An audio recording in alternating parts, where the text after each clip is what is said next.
श्रीराम समर्थ.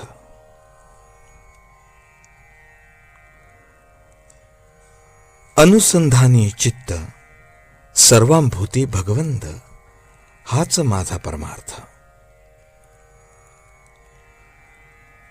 ज्यास पाहिजे असेल हित, त्याने ऐकावी माझी मात. जो झाला रामभक्त, तेथेच माझा जीव गुंतत. मला रामभक्ता वीण काही, सत्य सत्य जगी कोणी नाही. जीवाचे व्हावे हित, हाच मनाचा संकल्प देख. तुम्हास सांगावे काही, ऐसे सत्य माझे जवळ नाही. पण एक सांगावे वाटते चित्ती, रघुपती वीण शोभा नाही जगती. मुलगी सासरी गेली, तिची काळजी सासरच्याला लागली. तैसे तुम्ही माझे झाला,